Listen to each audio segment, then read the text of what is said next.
सूचना का अधिकार अधिनियम 2005 का उद्देश्य क्या है? ऑप्शन ए है सूचना की पहुंच अधिक और प्रभावी हो। ऑप्शन बी है सूचना की पहुंच आसान और विशद हो। ऑप्शन सी है नागरिकों के सामान्य हितों से जुड़े मानकों में सूचना प्राप्त हो। और ऑप्शन डी है हमारा उपर्युक्त सभी। तो यहाँ जो हमारा सही आंसर है वो होगा ऑप्शन डी, उपर्युक्त सभी। नेक्स्ट क्वेश्चन हमारा है, निम्न में से किसमें सूचना के प्रदान किए जाने से छूट है? ऑप्शन ए है ऐसी सूचना जिसके प्रकटन से भारतीय संप्रभुता और अखंडता पर प्रतिकूल प्रभाव पड़े। ऑप्शन बी है राज्य सुरक्षा पर प्रतिकूल प्रभाव पड़े। ऑप्शन सी है रणनीति, वैज्ञानिक और आर्थिक हित में न हो। और ऑप्शन डी है हमारा उपरोक्त सभी। तो इसमें भी हमारा ऑप्शन डी ही सही होगा, उपरोक्त सभी, क्योंकि ये तीनों जो ऑप्शंस है ये ऐसी सूचनाएं हैं जिनके विषय में सूचना देने से रोक लगाई गई है। ये ऐसी सूचना जो है देश की अखंडता, संप्रभुता और सुरक्षा के लिए खतरा हो सकती है, इसलिए इस पर रोक लगाई गई है। तो यहाँ पे ऑप्शन हमारा डी सही होगा, उपरोक्त सभी। नेक्स्ट क्वेश्चन मेरा है, सूचना आयुक्त अथवा मुख्य सूचना आयुक्त को हटाए जाने का प्रावधान है। सूचना आयुक्त तथा मुख्य सूचना आयुक्त को हटाए जाने का प्रावधान धारा 14 में दिया हुआ है। यहाँ पे हमारा आंसर सही होगा डी, धारा 14। इसके बारे में जो डिटेल है ये अधिनियम की धारा 14 जो है उसके अंतर्गत दिया हुआ है, सूचना आयुक्त या मुख्य सूचना आयुक्त का हटाया जाना।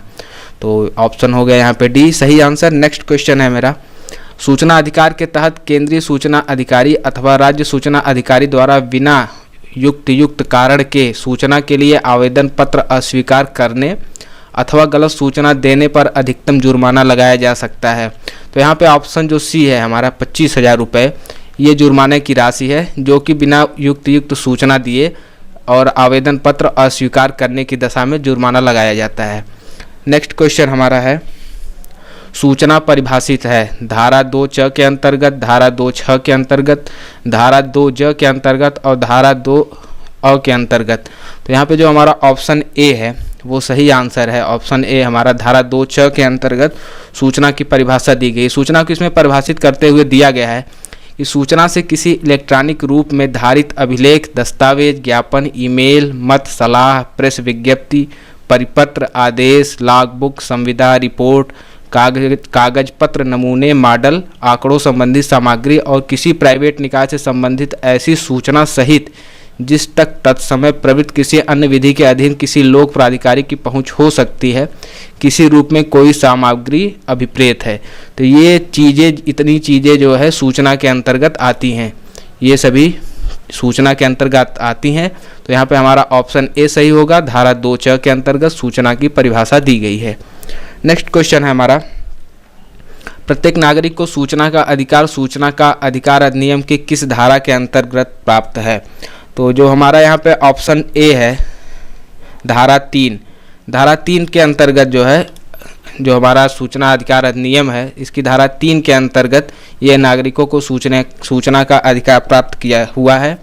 और इसके विषय में धारा 3 जो सूचना का अधिकार है इस अधिनियम के उपबंधों के अधीन रहते हुए जो उपबंध बनाए गए हैं उसके अधीन ही नागरिकों को सूचना का अधिकार होगा, क्योंकि कुछ मामलों पे रोक भी लगाई गई है जिसके विषय में सूचना नहीं दी जा सकती है। तो सूचना का अधिकार जहाँ तक है अधिनियम के उपबंधों के अधीन उतना ही प्राप्त है नागरिकों को। और दूसरा चीज़ यहाँ है, ये सूचना का अधिकार केवल नागरिकों को प्राप्त है, विदेशियों को नहीं। नेक्स्ट क्वेश्चन हमारा है, सूचना प्राप्त करने हेतु निवेदन का प्रावधान किस धारा में है? सूचना प्राप्त करने हेतु निवेदन का प्रावधान किस धारा में है? ऑप्शन यहाँ पे बी हमारा धारा 6, यही सही आंसर है। धारा 6 के अंतर्गत निवेदन का प्रावधान है। इसके विषय में डिटेल देख लीजिए। कोई व्यक्ति जो इस अधिनियम के अधीन कोई सूचना अभिप्राप्त करना चाहता है, लिखित में या इलेक्ट्रॉनिक युक्त माध्यम से, अंग्रेजी या हिंदी या उस क्षेत्र की जिसमें आवेदन किया जा रहा है राजभाषा में, फीस के साथ जो विहित की जाए, तो ये अनुरोध धारा 6 के अंतर्गत किया जाता है। तो यहाँ ऑप्शन हमारा बी सही है, धारा 6। नेक्स्ट क्वेश्चन हमारा है, केंद्रीय सूचना आयोग का गठन सूचना का अधिकार अधिनियम 2005 के किस धारा के अंतर्गत किया गया है? यहाँ धारा 11 ऑप्शन ए है, ऑप्शन बी है हमारा धारा 12, ऑप्शन सी है धारा 13 और ऑप्शन डी है हमारा धारा 14। तो यहाँ पे जो हमारा आंसर बी है वो सही आंसर है, धारा 12 के अंतर्गत ऐसा प्रावधान है। इसके विषय में देखिए, केंद्रीय सूचना आयोग का गठन ये पूरा दिया हुआ है, 1, 2, 3 इसके अतिरिक्त और भी बिंदु हैं। तो इस धारा 12 के अंतर्गत केंद्रीय सूचना आयोग का गठन, उसका प्रारूप कैसे गठन किया जाता है, सब दिया हुआ है। तो इसको आप लोग स्क्रीनशॉट लेके इसको जरूर याद रखिएगा। चलते हैं नेक्स्ट क्वेश्चन पे। केंद्रीय लोक सूचना अधिकारी या राज्य लोक सूचना अधिकारी के निर्णय से क्षुब्ध व्यक्ति निर्णय की प्राप्ति से कितने दिन के भीतर प्रथम अपील कर सकता है? तो यहाँ जो हमारा ऑप्शन ए है 30 दिन के भीतर, 30 दिन के भीतर उसके पास अधिकार रहता है अपील करने का। तो यहाँ पे ऑप्शन ए सही हो गया, 30 दिन। चलते हैं नेक्स्ट क्वेश्चन पे। सूचना अधिकार अधिनियम 2005 का मकसद क्या है? ऑप्शन ए है देश की जनता को लोक अधिकारियों के पास सरकारी कामकाज से संबंधित सूचना को प्राप्त करने का अधिकार देना। ऑप्शन बी है हमारा देश की जनता सूचना के अधिकार से परिचित कराना। ऑप्शन सी है जनता में सूचना के अधिकार का जागरण पैदा करना। और ऑप्शन डी है उपरोक्त सभी। तो यहाँ पे जो हमारा ऑप्शन 1 है ए, मतलब ऑप्शन ए जो हमारा है देश की जनता को लोक अधिकारियों के पास सरकारी कामकाज से संबंधित सूचनाओं को प्राप्त करने का अधिकार देना, यही इसका जो हमारा सूचना अधिकार अधिनियम 2005 है उसका मूल मकसद यही है कि देश की जनता को लोक अधिकारियों के पास सरकारी कामकाज से संबंधित सूचनाओं को प्राप्त करने का अधिकार मिले। नेक्स्ट क्वेश्चन हमारा है सूचना के अधिकार अधिनियम की कौन सी धारा के उपबंध तुरंत अर्थात जब ये लागू हुआ सूचना का अधिकार अधिनियम 15/6/2005 से ही प्रभावी हो गया? तो यहाँ पे जो धारा 27 है ये तुरंत ही प्रभावी हो गई इसके साथ ही।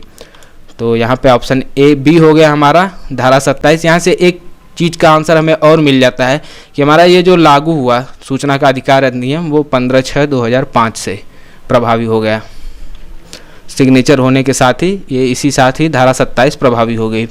नेक्स्ट क्वेश्चन हमारा है लोक प्राधिकारियों की बाध्यताएं उपबंधित हैं सूचना अधिकार का अधिकार 2005 की किस धारा के तहत?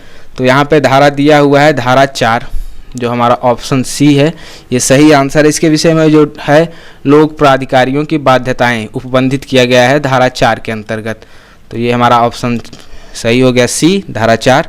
नेक्स्ट क्वेश्चन हमारा है सामान्यतः सूचना उस प्रारूप में दी जाएगी जिसमें अनुरोध किया जाता है कि यह उपबंधित है सूचना का अधिकार 2005 की किस धारा के अंतर्गत? तो ऑप्शन ए है धारा 7 के 3, ऑप्शन बी है 5 का 2, ऑप्शन सी है 7 का 5, ऑप्शन डी है धारा 7 का 9। तो यहाँ पे जो हमारा सही आंसर है वो ऑप्शन डी है धारा 7 का 9। इसके अंतर्गत ही प्रारूप के बारे में चर्चा की गई है जिससे कि मांगा गया हो सामान्यतः सूचना उसी प्रारूप में दी जाएगी जिसमें अनुरोध किया गया हो। इसके बारे में जो दिया हुआ डिटेल ये है किसी सूचना को साधारणतः उसी प्रारूप में उपलब्ध कराया जाएगा जिसमें उसे मांगा गया है जब तक कि वह लोक प्राधिकारी के स्रोतों को अनुपाती रूप में विचलित न करता हो या प्रश्नगत अभिलेख की सुरक्षा या संरक्षण के लिए प्रतिकूल न हो। अगर ये सुरक्षा या संरक्षण के लिए प्रतिकूल हो तो जिस रूप में मांगा गया है उस रूप में दिया जाना स्वीकार नहीं किया जाएगा। लेकिन अगर ये ऐसा नहीं करता है तो ऑप्शन जो हमारा डी है 7-9 के अंतर्गत उसी प्रारूप में दिया जाएगा जिसमें उपबंधित किया गया है। तो चलते हैं नेक्स्ट क्वेश्चन पे फ्रेंड। सूचना का अधिकार निम्न में से किसे प्राप्त है? तो यहाँ पिछले क्वेश्चंस में चर्चा हुई थी प्रत्येक नागरिक को प्राप्त है। ये सूचना का अधिकार हमारा प्रत्येक नागरिक को प्राप्त है। जो गैर नागरिक हैं, विदेशी हैं या जो नागरिक नहीं है जिनकी ये नागरिकता भारतीयता नहीं है उनको ये सूचना का अधिकार प्राप्त नहीं है। नेक्स्ट क्वेश्चन हमारा है सूचना के प्रकटीकरण से छूट प्राप्त है किस धारा के अंतर्गत? सूचना के प्रकटीकरण से छूट प्राप्त है। ऑप्शन ए है धारा 6 के अंतर्गत, ऑप्शन बी है धारा 7 के अंतर्गत, ऑप्शन सी है धारा 8 के अंतर्गत और ऑप्शन डी है हमारा धारा 9 के अंतर्गत। तो यहाँ पे हमारा जो ऑप्शन सी है धारा 8 के अंतर्गत ये छूट प्रदान की गई है। सूचना के प्रकटीकरण से छूट प्राप्त होना धारा 8 के अंतर्गत प्रभावित की गई है। और इसके अंतर्गत जो पिछले क्वेश्चन हमने चर्चा की थी कि सुरक्षा के लिए, अखंडता के लिए ऐसी सूचनाएं जो नहीं दी जा सकती है उनके बारे में भी दिया गया है कि किस कारण से प्रकटीकरण से इनको छूट प्राप्त है, ये दिया हुआ है इसमें। नेक्स्ट क्वेश्चन हमारा है राष्ट्रपति मुख्य सूचना आयुक्त या सूचना आयुक्त को उसके पद से हटा सकता है जब? ऑप्शन ए है सर्वोच्च न्यायालय द्वारा जांच के उपरांत कदाचार या अक्षमता साबित हो जाती है, ऑप्शन बी है दिवालिया न्याय निर्णीत हुआ है, ऑप्शन सी है हमारा राष्ट्रपति की राय में मानसिक या शारीरिक अक्षमता के कारण अपने पद पर बने रहने के अयोग्य है और ऑप्शन डी है हमारा उपर्युक्त सभी। यहाँ पे हमारा ऑप्शन डी सही आंसर होगा कि उपर्युक्त सभी मतलब ये जितने कारक दिए गए हैं इनमें से सब होने पर उसके पद को हटाया जा सकता है, उसे अपने पद से हटाया जा सकता है और राष्ट्रपति के द्वारा ही हटाया जाता है। चलते हैं नेक्स्ट क्वेश्चन पे फ्रेंड्स। ये है राज्य सूचना आयोग का गठन सूचना अधिकार अधिनियम 2005 की किस धारा के अंतर्गत होता है? राज्य सूचना आयोग का गठन सूचना अधिकार अधिनियम 2005 की किस धारा के अंतर्गत होता है?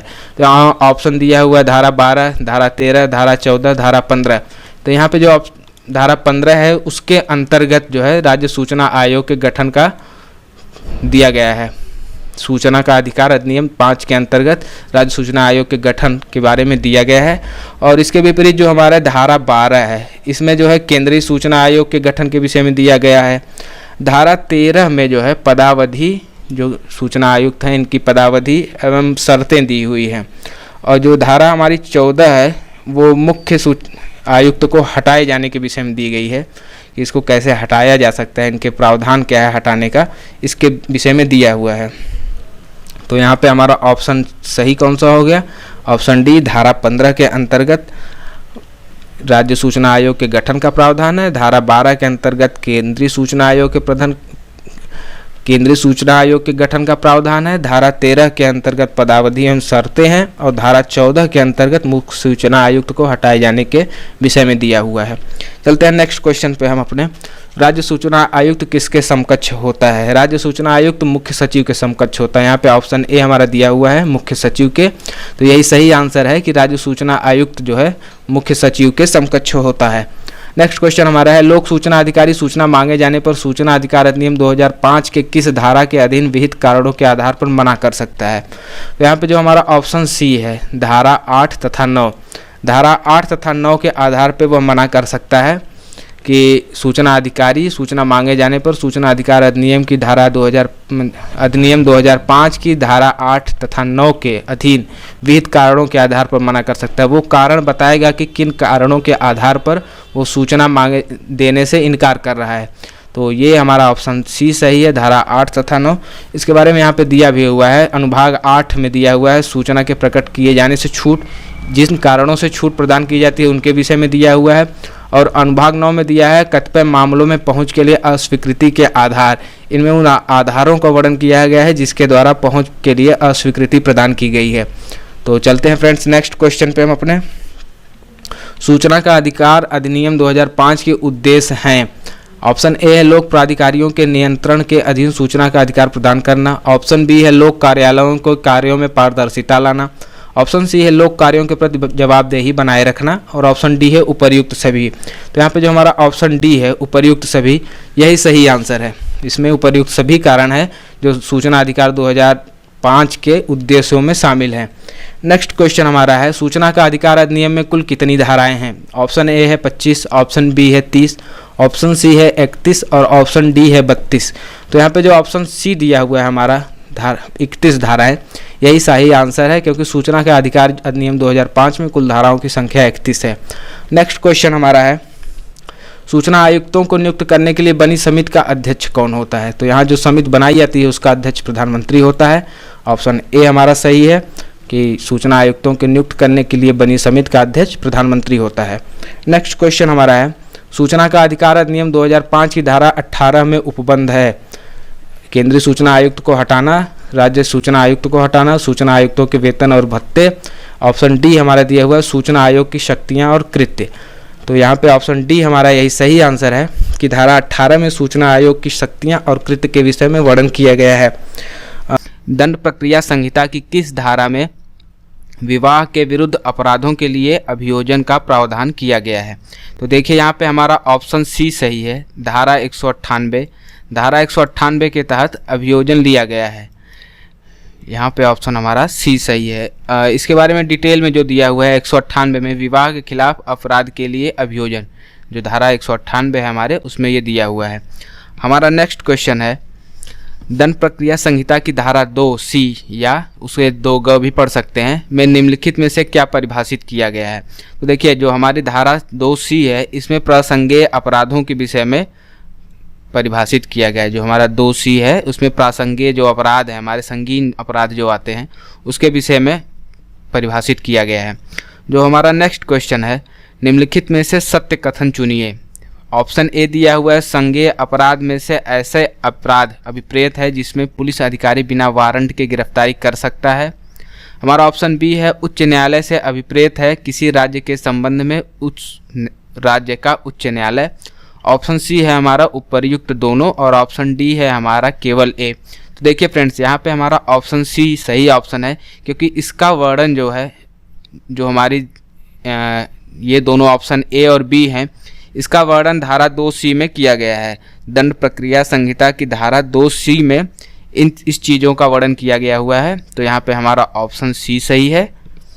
नेक्स्ट क्वेश्चन हमारा है, कितने वर्ष के बालक अथवा बालिका को साक्षी होने की दशा में विवेचना के दौरान उनका कथन उनके निवास स्थान पर होना चाहिए। तो यहाँ पे ऑप्शन जो दिया हुआ है ए 15 वर्ष, बी 25 वर्ष, सी 19 वर्ष और डी दिया हुआ है 21 वर्ष। तो यहाँ पे ऑप्शन जो हमारा ए है 15 वर्ष, यही सही ऑप्शन है। 15 वर्ष की दशा में इतने वर्ष तक के बालक अथवा बालिका अगर किसी अपराध के साक्षी हैं तो विवेचना के दौरान उनका कथन उनके निवास स्थान पर ही लिया जाता है।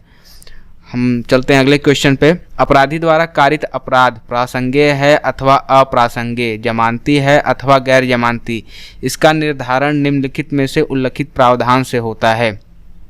ऑप्शन ए है हमारा भारतीय दंड संहिता, ऑप्शन बी है साक्ष्य अधिनियम, ऑप्शन सी है पुलिस रेगुलेशन और ऑप्शन डी है हमारा दंड प्रक्रिया। तो यहाँ पे जो हमारा ऑप्शन डी है यही सही आंसर है। दंड प्रक्रिया संहिता के द्वारा ही ये जो प्रासंगिक अपराध, अप्रासंगिक, जमानती, गैर जमानती, इसका निर्धारण किया जाता है। चलते हैं हम नेक्स्ट क्वेश्चन पे। मिथ्या साक्ष्य देने के लिए भारतीय दंड संहिता की किस धारा में दंड की व्यवस्था की गई है? क्वेश्चन हमारा ये है, मिथ्या साक्ष्य देने के लिए भारतीय दंड संहिता की किस धारा में दंड की व्यवस्था की गई है? तो ऑप्शन ए दिया हुआ है 190 धारा 190, ऑप्शन बी दिया हुआ है 191, ऑप्शन सी दिया हुआ है 192 और ऑप्शन डी दिया हुआ है हमारा 193। तो यहाँ पे जो हमारा ऑप्शन डी है यही सही आंसर है, क्योंकि इसके बारे में डिटेल जो दिया हुआ है धारा 193, इसमें दिया है मिथ्या साक्ष्य के लिए दंड।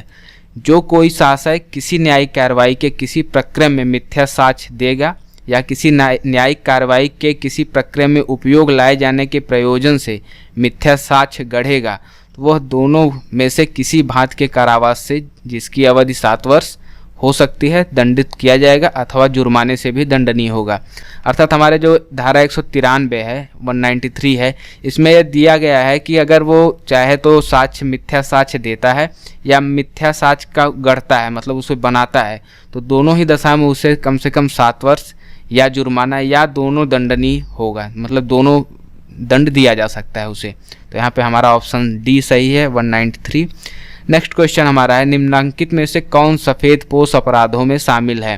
तो देखिए जितने भी ऑप्शन दिए हुए हैं हमारे, ए दिया हुआ है गबन करना, बी दिया है रिश्वत लेना और सी दिया है जमाखोरी करना। ये तीनों ही हमारे जो है सफ़ेदपोश अपराधों की श्रेणी में शामिल किए गए हैं। चलते हैं हम नेक्स्ट क्वेश्चन पे। हमारा अगला क्वेश्चन है, ऐसे कुछ भी अपराध नहीं होगा, ऐसा कुछ भी अपराध नहीं होगा। ऑप्शन ए, यदि वह सहमति से किया जाता है, ऑप्शन बी है हमारा यदि वह किसी व्यक्ति द्वारा धमकी के अंतर्गत किया गया हो, ऑप्शन सी है यदि वह संयुक्त है और ऑप्शन डी है हमारा यदि वह आत्मरक्षा के अधिकार के प्रयोग में किया गया है। तो यहाँ पे जो हमारा पिछला वीडियो था उसके बारे में भी आत्मरक्षा के अधिकार के विषय में डिटेल से बात हुई थी। तो यहाँ पे हमारा ऑप्शन डी सही है, यदि वह आत्मरक्षा के अधिकार में प्रयोग में किया गया है तो वो अपराध की श्रेणी में नहीं आएगा। हमारा नेक्स्ट क्वेश्चन है, राष्ट्रीय महिला आयोग अधिनियम किस वर्ष पारित किया गया है? राष्ट्रीय महिला आयोग अधिनियम किस वर्ष पारित किया गया? तो हमारा ऑप्शन यहाँ ए है 1990 में। 1990 में राष्ट्रीय महिला आयोग अधिनियम पारित किया गया है। नेक्स्ट क्वेश्चन हमारा है, घरेलू हिंसा से महिलाओं का संरक्षण अधिनियम 2005 की किस धारा के अंतर्गत संरक्षण अधिकारी के कर्तव्य और कार्य का वर्णन किया गया है? ऑप्शन हमारा दिया हुआ है धारा 7, ए है ऑप्शन नंबर बी है हमारा धारा 8, ऑप्शन सी है धारा 9 और ऑप्शन सी डी है 10, धारा 10। यहाँ पे हमारा ऑप्शन जो सी है धारा 9 यही सही आंसर हमारा। धारा 9 के अंतर्गत जो हमारा महिलाओं का संरक्षण अधिनियम 2005 है उसकी धारा 9 के अंतर्गत संरक्षण अधिकारी के कर्तव्य और कार्यों का वर्णन किया गया है। चलते हैं अगले क्वेश्चन पे। क्वेश्चन हमारा है, राष्ट्रीय महिला आयोग अधिनियम की किस धारा में आयोग का गठन उपबंधित है? आयोग गठन का देखिए हमारा जो आयोग गठित किया गया है उसका वर्णन किया गया है धारा 3। धारा 3 में आयोग के गठन का उपबंधन है। ऑप्शन हमारा होगा यहाँ पे बी, यही सही आंसर है। हमारा अगला क्वेश्चन है, घरेलू हिंसा से महिला संरक्षण अधिनियम में घरेलू हिंसा परिभाषित है। घरेलू हिंसा को परिभाषित किया गया है धारा 3 के ही अंतर्गत परिभाषित किया गया है। तो यहाँ भी हमारा ऑप्शन बी सही है, धारा 3 के अंतर्गत। चलते हैं नेक्स्ट क्वेश्चन पे। घरेलू हिंसा से महिला संरक्षण अधिनियम के अंतर्गत धारा 31 के अधीन अपराध दंड प्रक्रिया संहिता के अधीन अपराध माना जाएगा। ऑप्शन ए है संज्ञेय और जमानती, ऑप्शन बी है असंज्ञेय और जमानती, ऑप्शन सी है संज्ञेय और अजमानती, और ऑप्शन डी है हमारा असंज्ञेय और अजमानती। तो यहाँ पे ऑप्शन जो सी है हमारा संज्ञेय और अजमानती, यही हमारा सही आंसर है।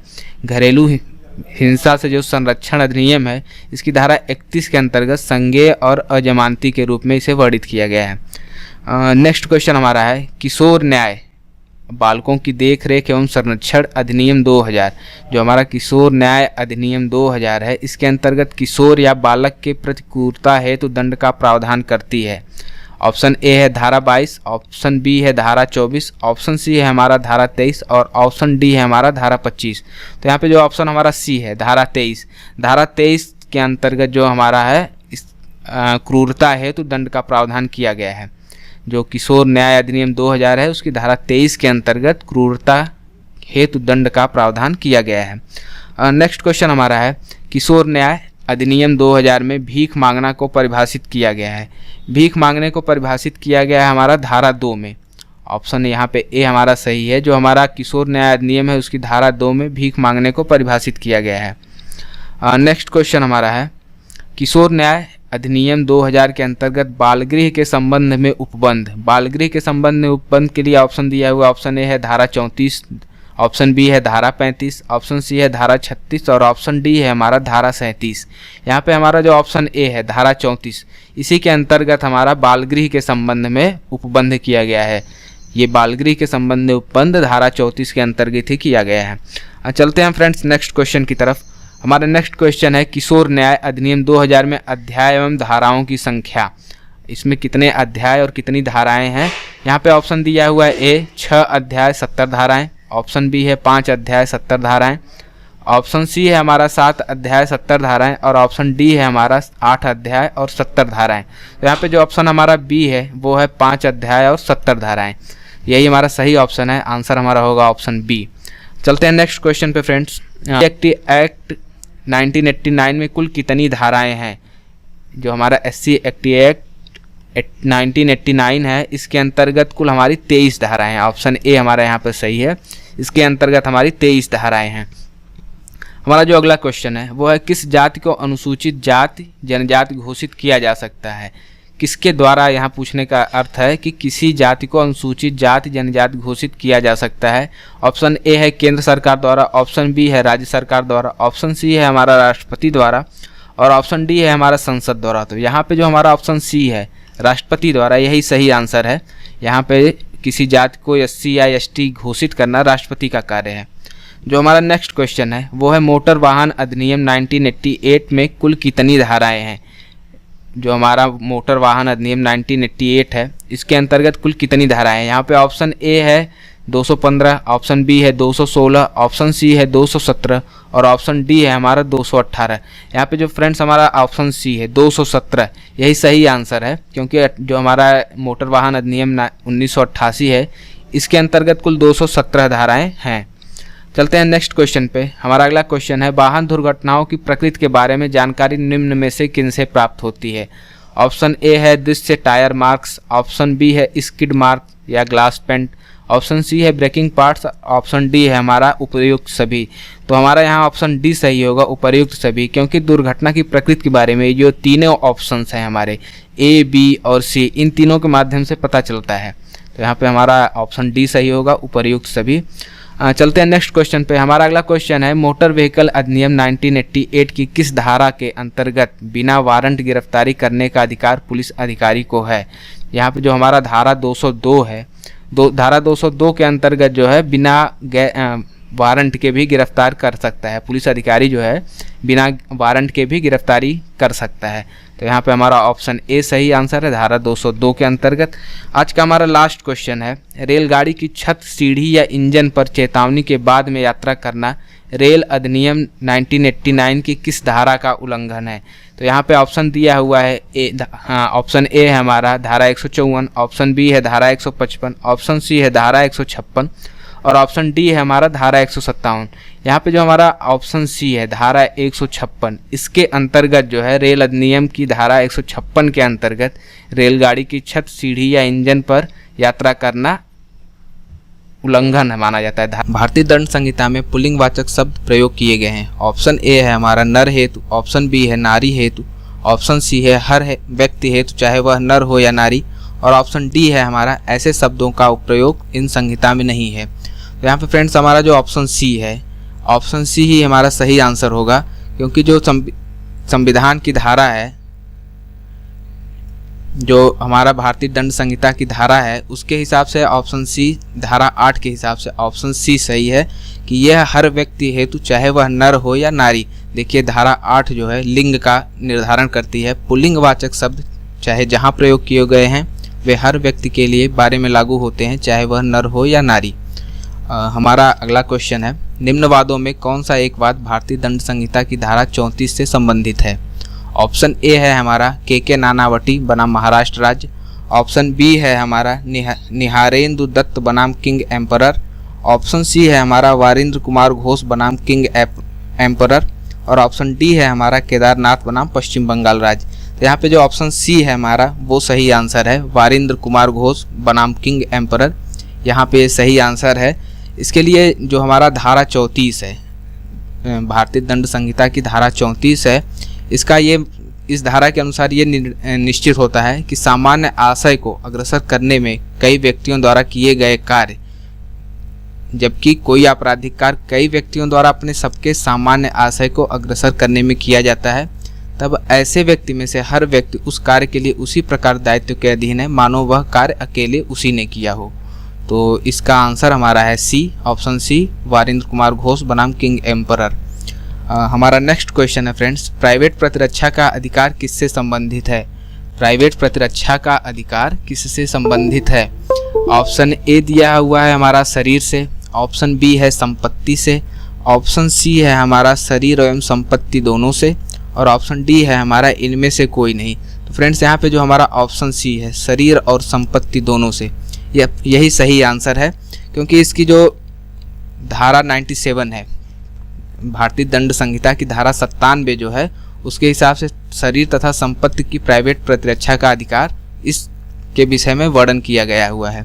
और धारा जो 99 है इसमें अंतर्विष्ट निर्बंधनों का विचार किया गया है। इस पे निर्बंधन कौन कौन से लगाए जा सकते हैं प्राइवेट प्रतिरक्षा पर, उसके विषय में हमारा धारा जो 99 है 99 उसमें डिटेल में दिया हुआ है और धारा 97 में ये कौन कौन से इसके अंतर्गत आते हैं इसके विषय में दिया हुआ है। हमारा नेक्स्ट क्वेश्चन है फ्रेंड्स, आत्मरक्षा का अधिकार है। ऑप्शन ए है अपने शरीर के प्रति अपराध से प्रतिरक्षा, ऑप्शन बी है दूसरे के शरीर की प्रतिरक्षा, ऑप्शन सी है हमारा चोरी, लूट आदि अपराध से प्रतिरक्षा और ऑप्शन डी है हमारा उपरोक्त सभी। तो इसमें जो ऑप्शन डी है हमारा उपरोक्त सभी, यही सही आंसर है। हमारा नेक्स्ट क्वेश्चन है, किस मामले में आत्मरक्षा का अधिकार उपलब्ध नहीं होगा? ऑप्शन ए है लोक सेवक द्वारा किया गया कार्य, ऑप्शन बी है आपराधिक अत्याचार को रोकने में जंगम संपत्ति की रक्षा में, ऑप्शन सी है हमारा और ऑप्शन डी है हमारा उपरोक्त सभी। इसमें देखिए फ्रेंड जो ऑप्शन ए है हमारा लोक सेवक द्वारा किया गया कार्य, यही हमारा सही आंसर होगा। यहाँ पे इस क्वेश्चन का सही आंसर है लोक सेवक द्वारा किया गया कार्य। इसके विषय में धारा जो 99 है वो निर्बंधन का कार्य इस धारा के अंतर्गत किया जाता है। इसमें दिया हुआ है ऐसे कार्य जिनके विरुद्ध प्राइवेट प्रतिरक्षा का कोई अधिकार प्राप्त नहीं होता है। इसका वर्णन जो है धारा 99 में किया गया है। तो इस धारा के हिसाब से जो लोक सेवक द्वारा किया गया कार्य होता है उसमें आत्मरक्षा का अधिकार उपलब्ध नहीं होता है। हमारा नेक्स्ट क्वेश्चन है, दहेज लेना और देना किस विधि के अंतर्गत अपराध है? ये जो है दहेज प्रतिषेध अधिनियम 1961 जो हमारा है उसके हिसाब से यह दहेज लेना या देना दोनों ही विधि के अंतर्गत अपराध की श्रेणी में आते हैं। अगले क्वेश्चन में देखते हैं फ्रेंड्स, दिया हुआ है कि राम गुस्से में श्याम को मारने का प्रयत्न करता है। श्याम को ऐसी स्थिति में प्राइवेट प्रतिरक्षा का अधिकार भारतीय दंड संहिता की किस धारा के अधीन होगा? इस क्वेश्चन में पूछ रहा है कि प्राइवेट प्रतिरक्षा का अधिकार किस धारा के अधीन होगा। तो इसका जो पहले वाला क्वेश्चन था फ्रेंड्स, उसके बाद उस क्वेश्चन पे हमने धारा 97 है उसके बारे में चर्चा की थी। तो धारा 97 के हिसाब से प्राइवेट प्रतिरक्षा का अधिकार उसे दिया गया है। तो यहाँ पे ऑप्शन हमारा ए सही होगा। इसके विषय में देख लीजिए, धारा 97 जो है शरीर एवं संपत्ति की प्राइवेट प्रतिरक्षा का अधिकार, ये धारा 97 में वर्णन किया गया है इसका, भारतीय दंड संहिता की धारा 97 में। हम चलते हैं अगले क्वेश्चन पे। दंड प्रक्रिया की संहिता की धारा 154 के अधीन प्रथम सूचना रिपोर्ट संबंधित है।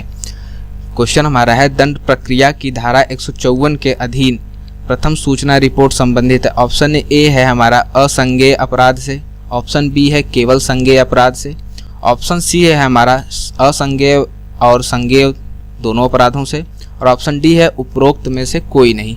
तो यहाँ पे जो हमारा ऑप्शन बी है वही सही आंसर है। केवल संज्ञेय अपराधों में जो है धारा 154 के अधीन प्रथम सूचना रिपोर्ट संबंधित है। तो यहाँ पे हमारा ऑप्शन बी हो गया, केवल संज्ञेय अपराध। हमारा जो नेक्स्ट क्वेश्चन है, किस सीमा तक किसी व्यक्ति को एकांत परिरोध में रखने का आदेश दिया जा सकता है। इसमें ऑप्शन दिया हुआ है 6 माह, 4 माह, 3 माह और 2 माह। यहाँ पे फ्रेंड्स हमारा जो सही आंसर है वो है सी, 3 माह। इसका डिटेल वर्णन, इस धारा का डिटेल वर्णन धारा जो 73 है हमारी, इसमें एकांत परिरोध के विषय में दिया हुआ है, और इसका जो दिया हुआ है उसके हिसाब से 3 माह जो है किसी भाग या भागों के लिए जो कुल मिलाकर 3 माह से अधिक नहीं होंगे। तो अधिकतम जो है हमारा 3 मास के लिए इसको रखा जा सकता है। हमारा नेक्स्ट क्वेश्चन है, भारतीय दंड संहिता का अध्याय 4 संबंधित है। भारतीय दंड संहिता का अध्याय 4 संबंधित, ऑप्शन ए है दुष्प्रेरण से, ऑप्शन बी है साधारण स्पष्टीकरण से, ऑप्शन सी है प्रयास से, और ऑप्शन डी है हमारा साधारण अपवाद से। तो यहाँ पे फ्रेंड्स हमारा जो ऑप्शन डी है वो सही आंसर होगा, साधारण अपवाद से। धारा 4 की जो धारा अध्याय 4 है उसकी धारा 76 से लेके 106 तक साधारण अपवाद के विषय में वर्णन किया गया है। धारा 76 से 106 तक साधारण अपवाद के विषय में वर्णन किया गया है, और ये धाराएं आती हैं अध्याय 4 के अंतर्गत। तो यहाँ पे हमारा आंसर होगा ऑप्शन डी, साधारण अपवाद से। नेक्स्ट क्वेश्चन हमारा है, सूत्र तथ्यगत भूल क्षम्य है। जो सूत्र दिया हुआ तथ्यगत भूल क्षम्य है, संबंधित है, मतलब किस धारा से संबंधित है, ये इस क्वेश्चन में पूछा गया है। ऑप्शन ए दिया हुआ भारतीय दंड संहिता की धारा 75, बी है 76, सी है 77, और ऑप्शन डी है उपरोक्त में से कोई नहीं। यहाँ पे फ्रेंड्स हमारा जो ऑप्शन बी है वही सही ऑप्शन होगा। ऑप्शन बी भारतीय दंड संहिता की धारा 76 से तथ्यगत भूल क्षम्य है। इसके विषय में देखिए दिया हुआ है, धारा 76 का यहाँ पे वर्णन दिया हुआ है कि विधि द्वारा आबद्ध तथा तथ्य की भूल के कारण अपने आप के विधि द्वारा आबद्ध होने का विश्वास करने वाले व्यक्ति द्वारा किया गया कार्य तथ्यगत भूल क्षम्य की श्रेणी में आता है। तो धारा 76 ये है, और इसके अंतर्गत दिया है भारतीय दंड संहिता की धारा 76 के अंतर्गत दिया हुआ तथ्यगत भूल क्षम्य होती है। किन परिस्थितियों में क्षम्य होती है इसका वर्णन किया गया है। हमारा नेक्स्ट क्वेश्चन है, भारतीय दंड संहिता की धारा 320 में गहरी चोट ग्रीवियस हर्ट में कितने प्रकार की चोटों को सम्मिलित किया गया है।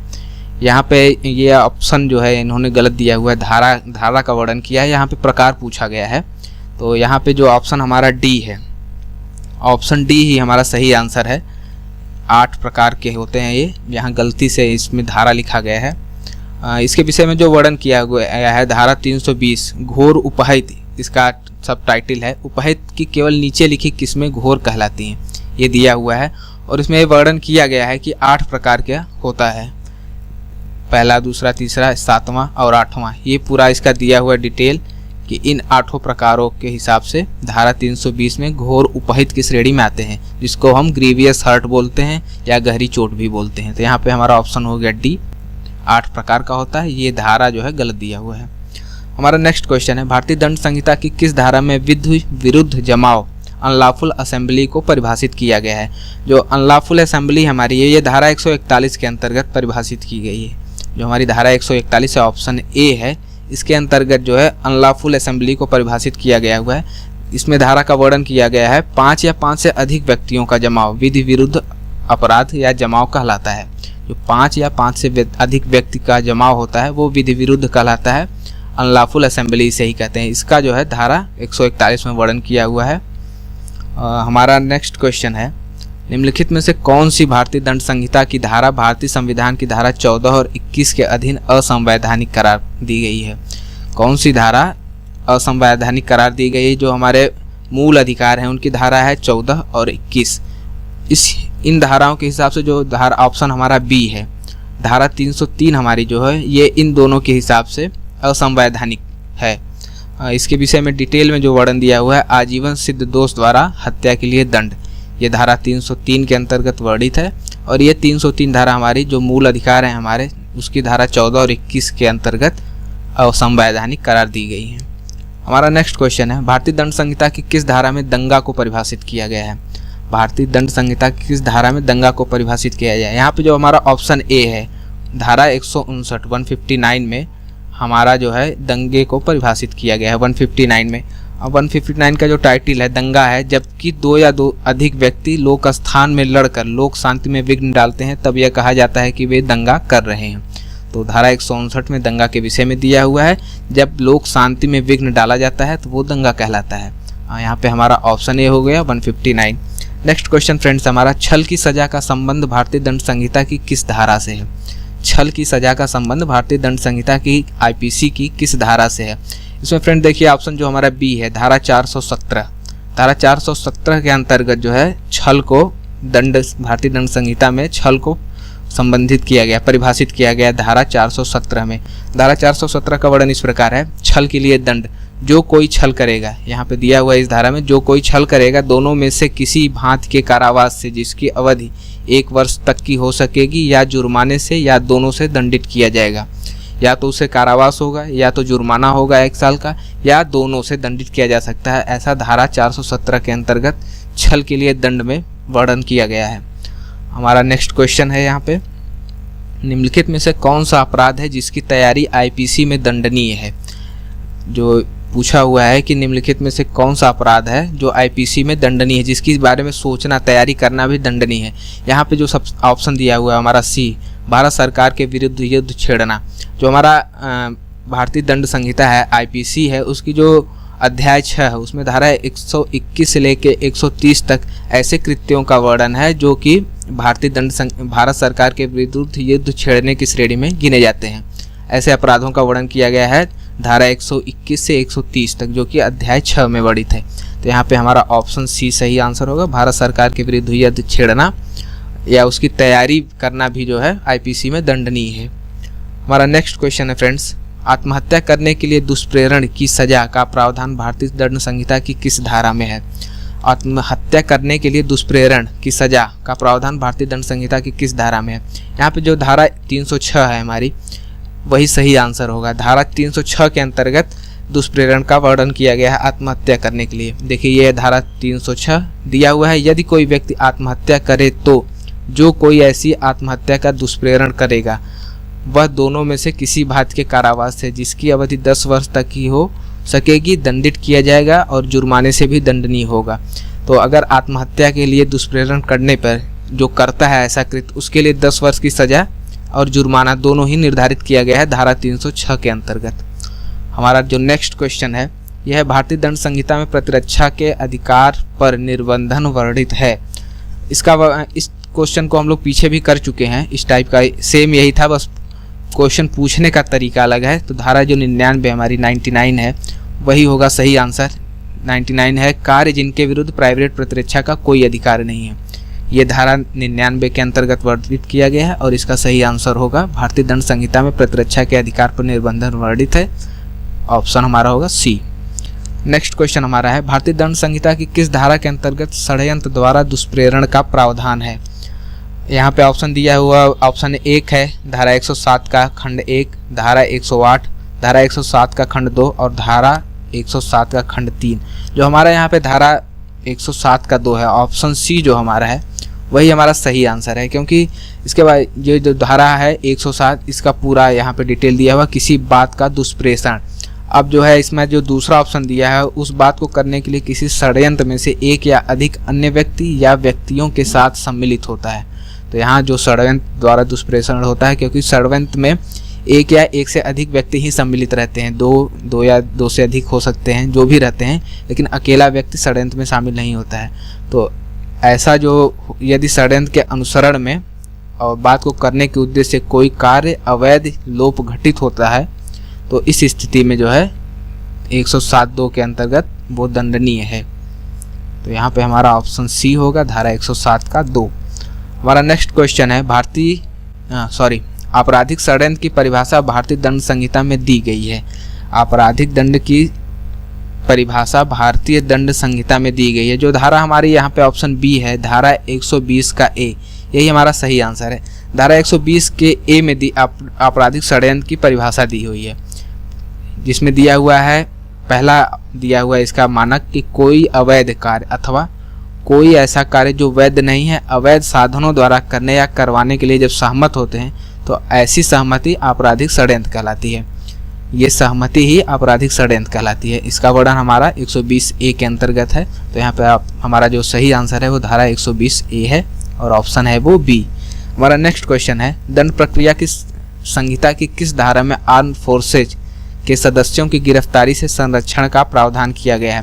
यहाँ पे जो हमारा धारा 45 है उसके अंतर्गत ये प्रावधान किया गया है, आर्म फोर्स सशस्त्र बल जो हमारे हैं उनके सदस्यों की गिरफ्तारी से संरक्षण प्रदान किया गया है। तो यहाँ पर ऑप्शन हमारा बी है, यही सही आंसर है। हमारा नेक्स्ट क्वेश्चन है, दंड प्रक्रिया संहिता में किस धारा में संज्ञेय अपराधों को किए जाने से रोकने के लिए गिरफ्तारी का अधिकार पुलिस को प्रदत्त है? धारा जो 151 है हमारी, इसके अंतर्गत यह अधिकार पुलिस को प्रदत्त किया गया है। दंड प्रक्रिया संहिता की धारा 151 के अंतर्गत यह अधिकार पुलिस को दिया गया है कि वो किसी भी प्रकार के संज्ञेय अपराध को रोकने के लिए गिरफ्तारी पहले ही कर सकती है।